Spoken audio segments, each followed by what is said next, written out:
कोई भी मनुष्य के मुख में से ऐसा शब्द निकलेगा कि मुझे महादेव की कथा सुननी है, इसी समय ये मनुष्य प्रणम्य रहता है, ये मनुष्य वंदन करने के लिए पात्र है।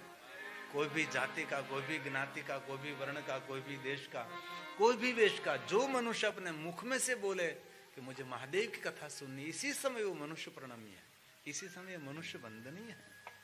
इसलिए ब्रह्मा ने कहा आपके मुख से शब्द निकले कि मुझे महादेव की कथा सुननी है, इसलिए मैं आपका पिता हूं, लेकिन मेरे लिए आप प्रणम्य हैं। और शिव महापुराण ग्रंथ के प्रारंभ में कहा, ये महापुरुषों का मंतव्य है।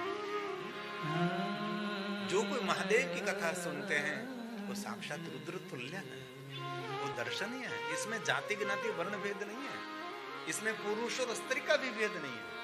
जो महादेव की कथा सुनते हो साक्षात रुद्र का स्वरूप है, ऐसा शिव महापुराण ग्रंथ में कहा। ये शृण्वन्ति मुने शैवं पुराणं शास्त्रमोत्तमम् ते मनुष्या नमन्तव्या रुद्रा एव न संशय। इसमें कोई संशय नहीं, रुद्रा एव न संशय। किसी के मन में संशय नहीं होना चाहिए। जो मनुष्य महादेव की कथा सुनता है तो मनुष्य साक्षात रुद्र तुल्य, वो दर्शनीय है। इसलिए महादेव की कथा सुनने वाले श्रोताओं की बड़ी महिमा है। वक्ता की इतनी महिमा नहीं जितनी महिमा कथा श्रवण करने के लिए श्रोता हो। इसलिए ब्रह्मा जी ने कहा कि नारद जी विराजिए, मैं आपको भगवान महादेव की कथा कहूं, लेकिन किस लिए कथा कहूं? लोकानाम हित कामया, जगत हित के लिए, लोक हित के लिए। कथा किस लिए? कथा जगत हित के लिए, लोक हित के लिए। आप सबने मिलकर इतना बड़ा योगदान दिया, इतना सुंदर आयोजन किया, और इस देश में कथा का आयोजन करना कोई छोटी बात नहीं, कथा में पहुंचना वो भी छोटी बात नहीं। कितना दूर दूर सब कुछ है, दूर दूर रहते हैं, विशेष प्रकार के समय देना पड़ता है, इसलिए बहुत बड़ी महिमा है। किस लिए? तो कि लोक हित के लिए। कथा सुनकर सभी अपने जीवन का परिवर्तन नहीं करेंगे, पूर्ण भरोसा है, लेकिन कोई तो होगा जो अपने जीवन को अपडेट करेंगे। सभी नहीं, कोई कोई कोई होगा। कथा सुनकर अपने जीवन का थोड़ा सा परिवर्तन करेंगे। बहुत सारे नियम कथा सुनकर ग्रहण करेंगे। इसलिए कथा लोक हित के लिए, जगत हित के लिए है, इसलिए भगवान की कथा है। इसलिए ब्रह्मा जी ने कहा, नारद मैं आपके समक्ष महादेव की कथा का प्रारंभ करता हूं, आदर के साथ सुनिए। आप साधु हैं, कथा सुनता है वो साधु भी है। साधु को ज्ञाति जाति नहीं है, साधु एक स्वभाव है। साधु का कोई समाज नहीं होता, साधु एक स्वभाव होता है। और ऐसा भी कभी नहीं समझना था कि ऐसे वस्त्र पहने, गेरुआ वस्त्र पहने, भगवे वस्त्र पहने वही साधु, ऐसा कुछ भी नहीं। साधु एक स्वभाव है जो साधना में रत रहता है, दूसरों के प्रति कल्याण का भाव जिनके हृदय में अविरत रहता है, वो साधु है। साधु के लक्षणों का वर्णन किया है। साधु के गणवेश नहीं, गुणवेश है, उनको साधु कहा जाता है। इसलिए ब्रह्मा जी ने कहा, हे नारद, हे साधु, हे साधु, हे साधु। भो ब्रह्मन् साधु पृष्ठोऽहं त्वया विबुध सतमा लोकोपकारिणां नित्यं लोकानां हितकाम्यया लोकानां हितकाम्यया।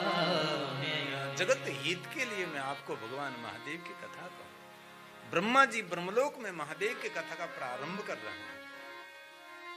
हम भी आज कथा का द्वार खोल रहे हैं, हम कथा का प्रारंभ कर रहे हैं। बहुत लोगों के मन में होगा कि 3 दिन आपने क्या किया, लेकिन कथा का बंधारण होता है, क्योंकि कथा 9 दिन की रहती है, कथा का बहुत समय रहता है। ब्रह्मा जी ने कहा कि हे नारद, आपके समक्ष में महादेव की कथा को इससे पहले भगवान शिव जी की सुंदर स्तुति करूंगा। क्योंकि ब्रह्मा जी कथा का प्रारंभ कर रहे हैं तो कथा से पहले महादेव की स्तुति करते हैं, बहुत लंबी स्तुति। और ये 9 दिन स्तुति पर कथा हो सकती है कि ब्रह्मा की दृष्टि में शिव कौन है। आज को बहन ने प्रश्न पूछा था कि शिव तत्व क्या है, उनके बारे में आपने पूछा था, तो ब्रह्मा जी ने सुंदर उसका निरूपण किया। एक स्तुति पर 9 दिन बोल सकते हैं। इतनी इतनी सुंदर सुंदर ब्रह्मा जी ने महादेव के बारे में सुंदर स्तुति की। तो पूरी स्तुति नहीं गाएंगे, एक श्लोक बोलेंगे जो ब्रह्मा जी का प्रसाद है। ब्रह्मा जी प्रणाम करते हैं, कथा प्रारंभ में शिव की स्तुति करते हैं। क्या बोले ब्रह्मा जी? नमो स्तवनंत रूपाय। आपके अनंत रूप है, मैं किस रूप की वंदना करूं, किस रूप को मैं प्रणाम करूं? क्योंकि ब्रह्मा जी ने शिव जी के सभी रूपों को देखा है, इसलिए ब्रह्मा जी असमंजस में हो गए। मैं किस रूप की वंदना करूंगा, किस रूप को मैं प्रणाम करूंगा? तो आपके अनंत रूप है। कई लोग कहते हैं कि शिव जी का कोई अवतार ही नहीं हुआ। महादेव के इतने अवतार हुए हैं, बारिश की जितनी धारा है, इतने महादेव के अवतारों की कथा है। शिव जी के जितने अवतार हुए हैं, इतने अवतार कोई देवताओं के भी नहीं है, इतने अवतार है। कभी आपको अवसर मिले तो शिव महापुराण अंतर्गत शतरुद्र संहिता में भगवान शंकर जी के अवतारों की कथा है, और कोटिरुद्र संहिता में भगवान महादेव की लिंग स्वरूपों के अवतार की कथा है। जहां जहां महादेव लिंग स्वरूप में प्रकट रहे, लिंग रूपेण सतमा अनुग्रह लोका नाम, जगत पर अनुग्रह करने के लिए भगवान शिव जी जहां जहां प्रकट हुए वहां लिंग स्वरूप में प्रकट रहे, इसीलिए लिंग अवतार है। और बहुत लोग ऐसा मानते हैं कि 12 ज्योतिर्लिंग 100 करोड़ ज्योतिर्लिंग है। 12 तो मुख्य नहीं प्रधान 12 ज्योतिर्लिंग है, लेकिन 100 करोड़ ज्योतिर्लिंगों की महिमा है। और इतने ही उपलिंग है, एक एक ज्योतिर्लिंग के एक एक उपलिंग है कि आप ज्योतिर्लिंग वहां न पहुंच सको तो उपलिंग का दर्शन कर लो। शिव महापुराण ग्रंथ में कहा है कि आप केदारेश्वर महादेव हिमालय पहाड़ पर आप न पहुंचो, क्योंकि कठिन यात्रा है, तो हिमालय पहाड़ पर जाकर केदारेश्वर महादेव की यात्रा आपसे न हो सके तो गोकुल मथुरा वृंदावन माता यमुना के तट पर भूतेश्वर महादेव है, उनका दर्शन कर ले तो उनका सीधा कनेक्शन भगवान केदारेश्वर महादेव के साथ। और ये भी बात याद रखनी चाहिए कि गोकुल मथुरा वृंदावन की यात्रा का फल भूतनाथ देता है। जो गोकुल मथुरा की यात्रा करते और भूतनाथ महादेव का जो दर्शन नहीं करेगा तो उनको गोकुल मथुरा वृंदावन की यात्रा का फल नहीं मिलेगा। इसलिए भूतेश्वर महादेव की महिमा है। यमुना तटे भूतेश्वरम, ये भगवान केदारेश्वर का उपलिंग है। इसलिए कभी कोई केदारेश्वर न पहुंचे तो गोकुल मथुरा वृंदावन जाकर यमुना तटे भूतेश्वरम, इस शिव महापुराण ग्रंथ का बीच में से उठाता हूं मैं। केदारेश्वरं सज्जातं भूतेशं यमुना तटे। भूतेशम यमुना तटे, उनके दर्शन करने से केदारेश्वर महादेव के दर्शन का फल मिलता है। इसलिए ज्योतिर्लिंग 12 नहीं, करोड़ों करोड़ों ज्योतिर्लिंग है। और हम सब हमारे जीवन को सनातन ही कहते हैं, तो हम सबको 12 ज्योतिर्लिंग कंठस्थ होना चाहिए। हमारे बच्चों को भी कंठस्थ होना चाहिए ना। बहुत ज्यादा तो वो कठिन कठिन स्तोत्र हम सब कंठस्थ करें न करें, ये तो विद्वान ब्राह्मणों का काम है, लेकिन हम सब इतना तो बोले। और 12 ज्योतिर्लिंग स्तोत्र तो सबके लिए, लोग भूखे सब बोल सकते हैं और रोज बोलना चाहिए, कभी भी बोल सकते हैं। और हम गौरव से कहते हैं 12 ज्योतिर्लिंग की यात्रा दुनिया में कहीं से नहीं, ये गुजरात से शुरू होगी, इनमें सौराष्ट्र में से शुरू होगी। ये हमारा ज्योतिर्लिंग है। इसलिए कोई आपको कहे गुजरात की क्यों महिमा है, सौराष्ट्र की क्यों महिमा है, तो उसको कह दीजिए कि सौराष्ट्र में हमारा प्रथम ज्योतिर्लिंग है, उनकी महिमा है। ये भी कह दीजिए कि कृष्ण भगवान थक गए थे और उसको रक्षा करने वाला और साथ में रखने वाला कोई नहीं था, वो गुजरात था, वही द्वारका है। इतने शत्रु और भगवान द्वारकाधीश गुजरात पधारे और द्वारका की स्थापना की, और भगवान द्वारकाधीश अंतिम तक वहां द्वारका रहे, और अंतिम श्वास सोमनाथ महादेव के सानिध्य में प्राची का पिपला अंतिम। भाई बलराम को लेकर गए थे ना, बलराम को लेकर गए थे कि भाई बलराम अब यात्रा पूर्ण हो रही है, चल हम दोनों अभिषेक करेंगे। और भगवान द्वारकाधीश और भाई बलराम दोनों ने महादेव को अभिषेक किया है। और स्वयं कृष्ण भगवान ने महादेव के ऊपर से बेलपत्र लेकर बलराम को दिया कि भाई अभी यात्रा ही पूर्ण होने की तैयारी है। ये कृष्ण भगवान शिव महापुराण ग्रंथ में भगवान द्वारकाधीश भगवान कृष्ण की शिव भक्ति का इतना वर्णन है। कभी अवसर मिले तो कृष्ण की शिव भक्ति, हम वृंदावन गए तो उन पर हम 9 दिन बोले थे। और मैं दिल से कहता हूं, जिनके हृदय में महादेव का स्थान नहीं, उनका जीवन ही जीवन नहीं है। जिनके पास धन संपत्ति वैभव नहीं है, जिनके पास राजमहल नहीं है, लेकिन जिनके हृदय में महादेव की भक्ति है ना, सफलम जीवितम, उसका जन्म लेना सफल हो गया है। वो शिव, ये महादेव। इसलिए आपके जीवन मार्ग में कोई मिले तो उसको शिव भक्ति से प्रेरित करो। जोत से जोत जगा के चलो। एक दीप, दूसरा दीप, तीसरा दीप, तीसरा दीप, आप बहुत कुछ कर सकते हैं। आपको महादेव की भक्ति मिली तो दूसरों को प्रेरित करें। और ये कार्य विष्णु भगवान ने बहुत बड़े रूप में किया है। सभी देवताओं को एकत्र करके विष्णु ने जो शिव भक्ति का मार्गदर्शन किया है, इसलिए हम भी ये काम करेंगे। सुबह में रश्मिन भाई मुझे कह रहे थे कि जितना हो सके इतना लोगों को मैं महादेव के साथ जोड़ूंगा, और जोड़ना ही चाहिए। बहुत बड़ा दान का महिमा है, लेकिन शिव भक्ति का दान ये सबसे बड़ा दान है।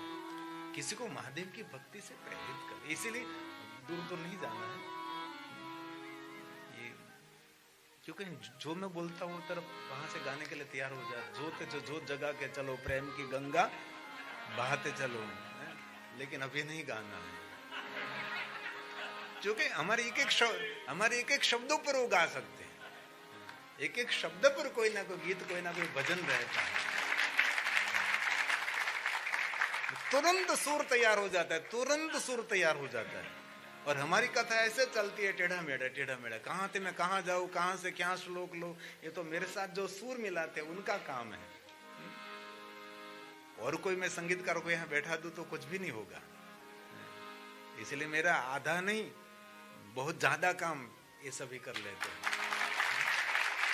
तो संपूर्ण सुरता रखनी पड़ती है कि ये श्लोक कहाँ होगा, ये श्लोक कहाँ होगा। मुझे सब नजरस्थ कंठस्थ है, लेकिन उनको कितना याद रखना पड़ता है। इसलिए यहाँ तो हम 3 ही है, बाकी वहां तो 10 संगीतकार भाई, इतना बड़ा साउंड, वहां तो एक अलग भाव रहता है।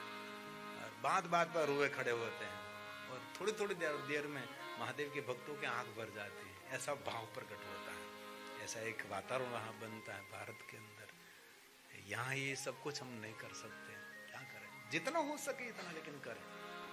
तो आइए सौराष्ट्र से यात्रा प्रारंभ करें, भाव से और आदर के साथ।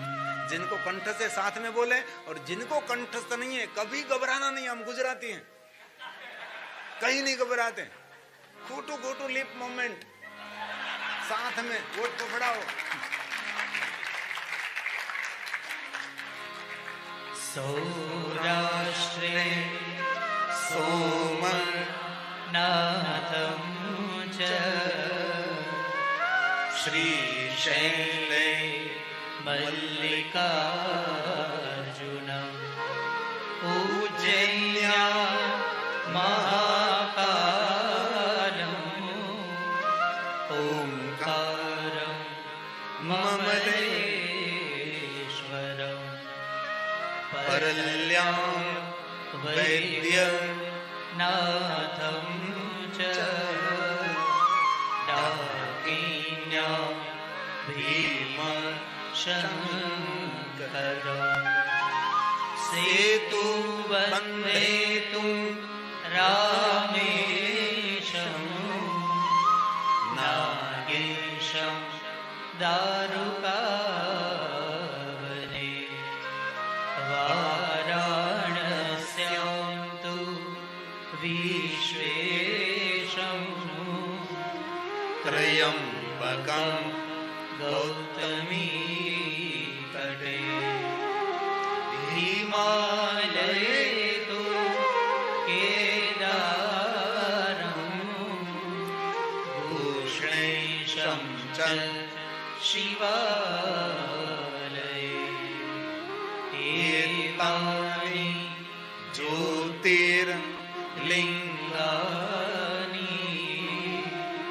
सायं प्रातः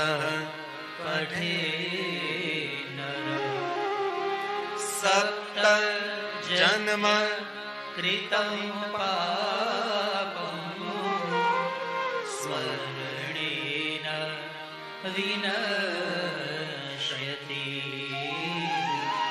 स्मरणेन विनश्यति। जो कोई मनुष्य 12 ज्योतिर्लिंग को याद करते वो मनुष्य 7 जन्मों के पाप में से मुक्त रहेगा। कितनी बड़ी बात है। और एक शत्रुद्र संहिता का और भी एक श्लोक है, प्रातकाल शिव दृष्टवा निशि पाप विनश्यति आजन्म कृतम मध्याह्न सायाने 7 जन्म। और तीनों समय को दर्शन करता है। क्या महात्मा ही है। मेरे ब्राह्मण क्या करते हैं, 3 संध्या करते हैं ना, त्रिकाल संध्या।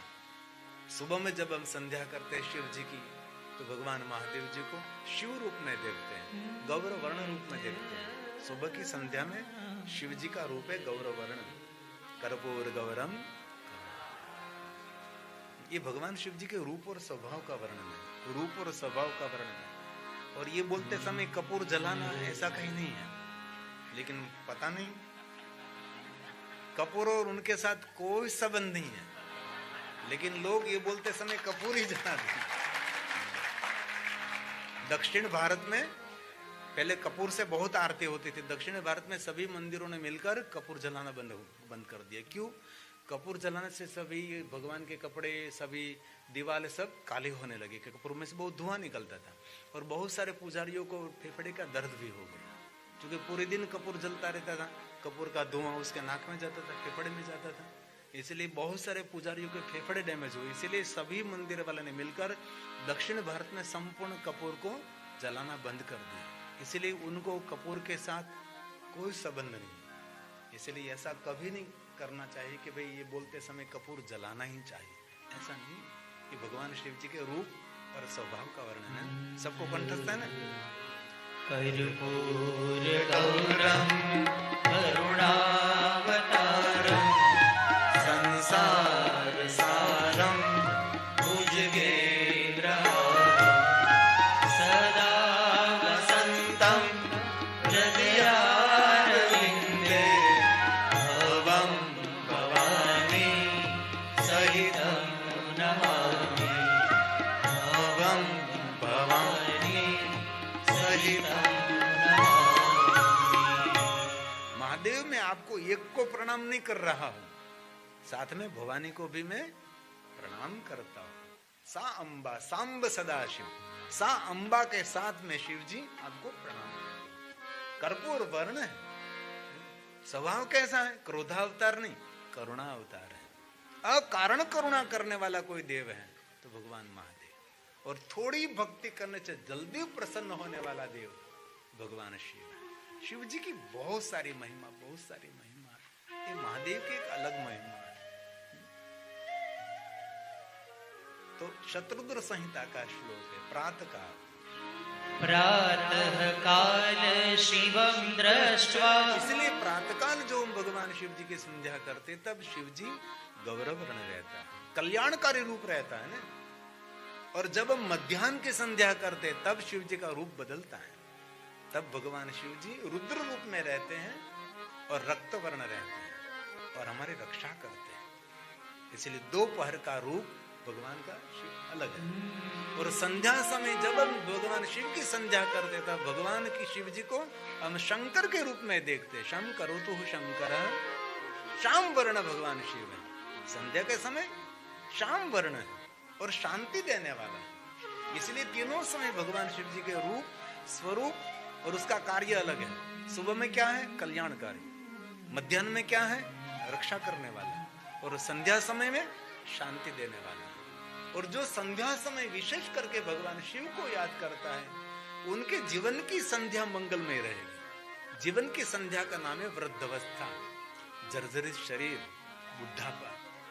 जिनको अपनी वृद्धावस्था मंगलमय करनी है उनको संध्या के समय विशेष भगवान को याद करना चाहिए।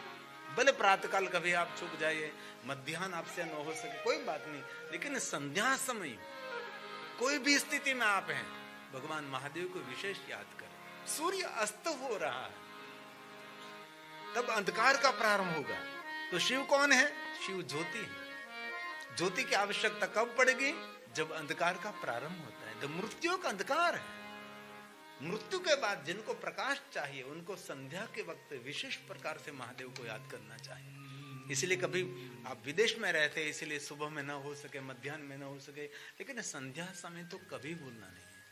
मेरा महादेव जरूर प्रातःकाल का देव है, मध्याह्न का देव है, लेकिन विशेष करके शिव जी संध्या का देव है।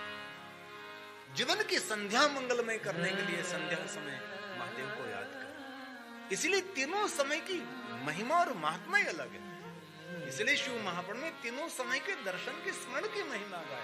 इसलिए प्रातः काल शिवं दृष्ट्वा निशि पाप विनश्यति आजन्म कृतं ध्याने शायानि शतानि च शायानि शतानि च। कोई तीनों समय शिव जी को याद करे तो, तीनों समय शिव का अर्चन पूजन करे, स्मरण करे तो क्या होगा? तो क्या मिलेगा उनके लिए? फलश्रुति कहिए, कैसा फल? मेरु कांचन दतान, मेरु पहाड़ जितना सुवर्ण का दान। ये तीनों समय शिव का स्मरण, तीनों समय शिव की संध्या, तीनों समय शिव का पूजन अर्चन करें। मेरु पहाड़ जितना सुवर्ण, इतना दान संभव है नहीं सर्वथा, कभी नहीं हो सकता, लेकिन ये महात्म्य है। और आगे गवां कोटि शतानि च, सैकड़ों करोड़ों करोड़ों गायों का दान।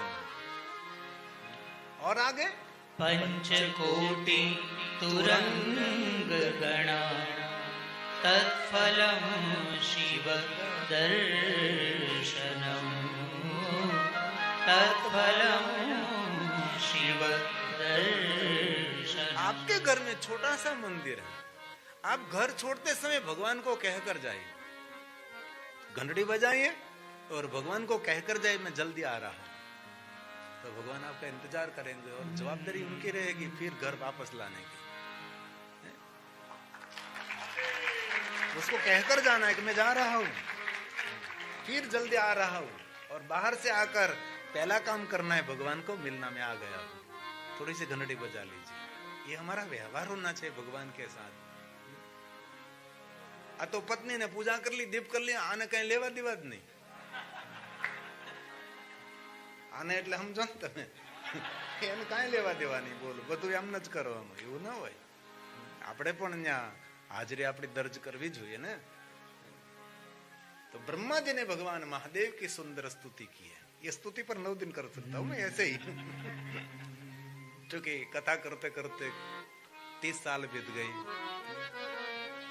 और एक बात याद रखना, कथा गाते गाते जब वक्ता वृद्ध हो जाता है ना, तब कथा की युवा नहीं आती है। वक्ता कथा गाते गाते वयोवृद्ध हो जाएगा, तब कथा युवान बनती है।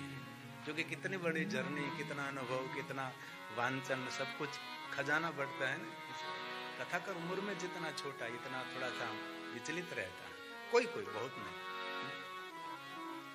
तो ब्रह्मा जी ने गाया है, महादेव को कहा नमो सवनंत रूपाय नीलकंठ नमोस्तुते अविज्ञात स्वरूपाय केवल्याय मृताय च केवल्याय मृताय च। कितना सुंदर ब्रह्मा जी ने शब्द जोड़ दिया। आपने कलकुट नाम का विष पिया, इसीलिए आपको हम क्या कहते हैं? नीलकंठ महादेव। कंठ में विष रखा है, सकलमाश कंठे। लेकिन विष कौन पी सकता है? जो स्वयं अमृत का स्वरूप है। इसलिए आपका मूल स्वरूप अमृत है, इसलिए आपने विषपान किया, और कोई विषपान नहीं कर सकता। आपका स्वयं का स्वरूप अमृत तुल्य है, इसलिए विषपान। दुनिया का अनादर अपमान कौन सहन कर सकता है? जो व्यक्ति मान से भरा है। वो दूसरों का अनादर सहन कर सकता है ना। आपका को अनादर करें और आप उसका अनादर कर दो तो उनमें और आप में कोई फर्क नहीं है। लेकिन कोई आपका अपमान करे, अनादर करे तो अभी आप चुप रहे, कोई बात नहीं।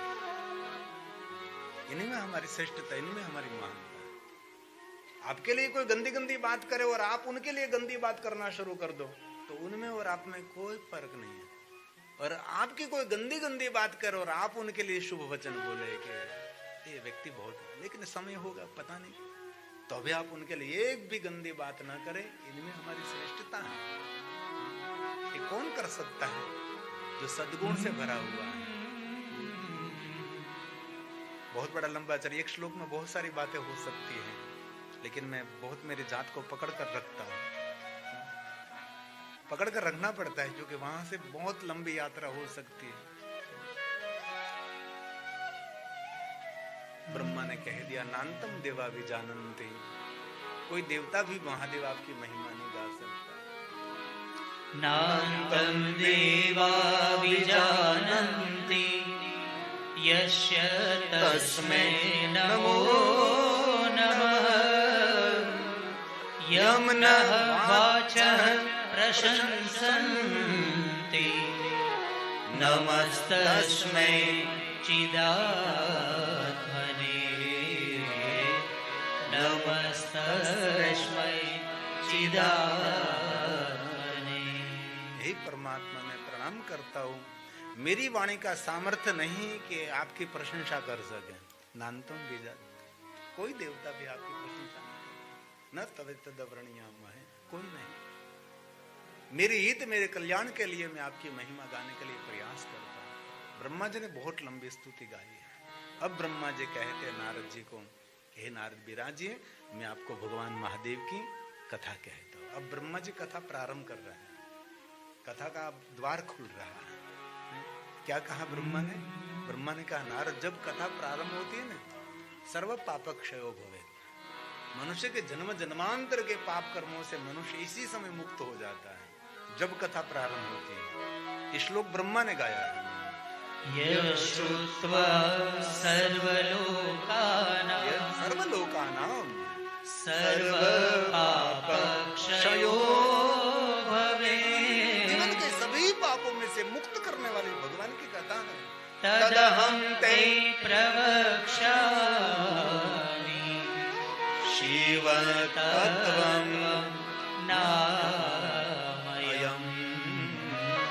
शिवतत्त्वं नामयम्। नारद, हम दोनों मिलकर शिव का नाम लेकर शिव की कथा का प्रारंभ। अयम मतलब मैं अकेला नहीं, हम सब शिव जी को प्रणाम करते हुए, शिव तत्व को याद करते हुए, शिव जी का नाम लेते हुए कथा का प्रारंभ करते हैं। ब्रह्मा ने नारद के आगे कह दिया, नारद पुत्र है, ब्रह्मा के पिता, ऊंचा हाथ किया ब्रह्मा जी ने। नारद ने देखा कि ब्रह्मा जी ऊंचा हाथ क्यों कर रहे हैं, ऊपर हाथ क्यों करते हैं? पता है ना, शरणागति है। हम कुछ भी नहीं जानते भगवान, हमारी संपूर्ण शरणागति, इसलिए ऊंचा हाथ करते हैं ना। हम हर हर महादेव करते समय ऊपर हाथ क्यों करते हैं?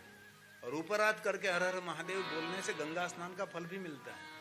ऊपर हाथ करके हर हर महादेव बोलने से मेरी पाप और दुख और दरिद्रता को भगवान हर लेते हैं, इसलिए ऊंचा हाथ।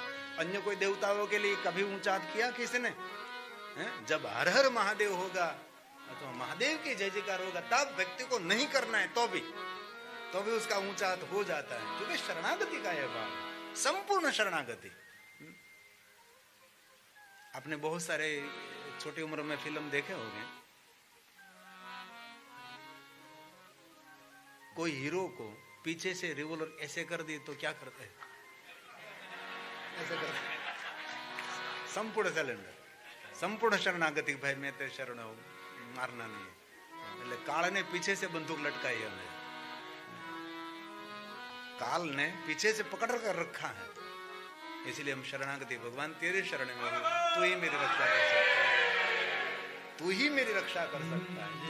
और एक बात कहूं, ऐसे श्रोता मिलना मेरे लिए असंभव है, इसलिए बहुत हृदय से मेरा प्रणाम। एक एक बात को समझने वाला श्रोता मिलना वक्ता के लिए बहुत दुर्लभ है। बाकी जो श्रोता हर हर महादेव नहीं बोलते, जोका खाने वाले श्रोता होते हैं। इतनी जागृति।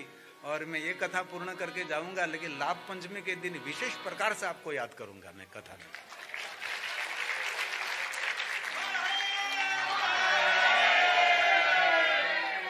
और लाभ पंचमी में कच्छ में कथा शुरू हो रही है, नारायण सरोवर के पास, और वहां तो पूरा सेटअप लगता है। इसीलिए मैंने प्रीतिश मेहता को कहा है कि पूरी डॉक्यूमेंट्री बनाओ, एक वस्तु को ग्रहण करो, और सभी डॉक्यूमेंट्री बनाकर जब हम कथा करेंगे कच्छ में, तब पहली डॉक्यूमेंट्री आपकी दिखाएंगे, एक वस्तु। क्योंकि यहाँ का जो रिकॉर्डिंग है सब कुछ कवर नहीं कर सकता ना। हमारे वहां क्या होता है, 6-7 कैमरे लगते हैं, कोई भी कुछ भी मुद्रा में बैठा है उसको ग्रहण करता रहता है। कोई झोंका खा रहा है, कोई रो रहा है, कोई हंस रहा है, कोई बात कर रहा है, कौन क्या कर रहा है, सभी हजारों की संख्या में श्रोता होते हैं, लेकिन सबके नजर उस कैमरे के अंदर रहती है। तो पकड़ पर इतना यहाँ विदेश में नहीं होता, क्या करें। और अगले साल में आऊंगा तो मेरे कैमरे का सेट और हमारा जो कैमरा ऑपरेटर है सबको लेकर मैं आऊंगा, क्योंकि सही काम हो सके। ये दोनों करते हैं, बहुत मेहनत करते हैं, ये दोनों अतिशय मेहनत करते हैं, बहुत काम करते हैं, लेकिन जो हो सके इतना वो करना चाहते तो भी नहीं कर सकते ना, क्योंकि यहाँ साधन का अभाव रहता है।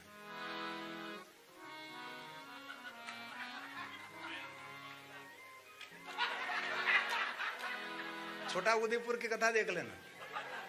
छोटा उदयपुर में मैं कथा की थी ना, गिरी बापू ऑफिशियल यूट्यूब में आपको मिलेगी। छोटा उदयपुर में योगेश बापू मेरी सेवा में थे। छोटा उदयपुर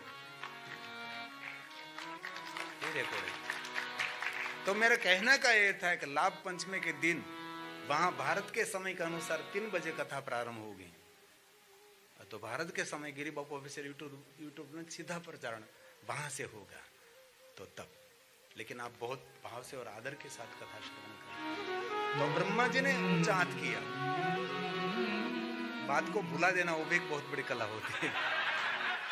जो कथा सुनते हैं वहां से श्रोताओं को अलग ले जाना और फिर श्रोताओं को पकड़कर वहां लाना, ये बहुत बड़ी कला होती है वक्ताओं की। ये हमारे स्टेज एंकरिंग कर रहे बहुत सुंदर बोलते हैं, बहुत स्नेहाबेन पटेल, बहुत ये भगवान का वरदान है। बाकी तो मंच पर आकर किसी को माइक पकड़ाया पसीना छूट जाता है, मुझे पता है।